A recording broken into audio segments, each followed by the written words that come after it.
সীমান্তে সাদা পতাকা উড়িয়ে ভারতীয় বাহিনী আত্মসমর্পণের ইঙ্গিত দিয়েছে বলে দাবি করেছেন পাকিস্তানের তথ্যমন্ত্রী আতাউল্লাহ তারার। আজ বুধবার সাংবাদিকদের সঙ্গে আলাপকালে তিনি এই কথা বলেন। পাকিস্তানের সংবাদ মাধ্যম জিও নিউজ এক প্রতিবেদনে এই তথ্য জানিয়েছে। তবে ভারতের পক্ষ থেকে এ ব্যাপারে কোনো বক্তব্য পাওয়া যায়নি।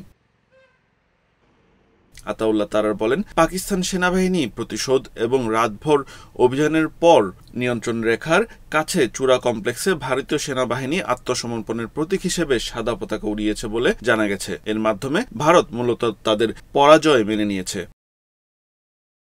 সূত্রের বরাত দিয়ে পাকিস্তানের তথ্যমন্ত্রী আরও জানান, ওই এলাকায় পাকিস্তানি সেনাবাহিনী শত্রুপক্ষের বেশ কয়েকটি পোস্টে ব্যাপক ক্ষয়ক্ষতি ঘটিয়েছে। আতাউল্লাহ তারার বলেন, ভারতীয় গণমাধ্যমেও পাকিস্তানের গোলাগুলিতে ভেঙে পড়া ভারতীয় বিমান বাহিনীর ধ্বংসাবশেষ দেখানো হয়েছে। পাকিস্তানের তথ্যমন্ত্রী আরও বলেন, ভারতীয় বাহিনী সাধারণ নাগরিকদের উপর হামলা চালালেও পাকিস্তান সশস্ত্র বাহিনী কেবল সামরিক লক্ষ্যবস্তুতে আঘাত হেনেছে এবং সেগুলো ধ্বংস করেছে।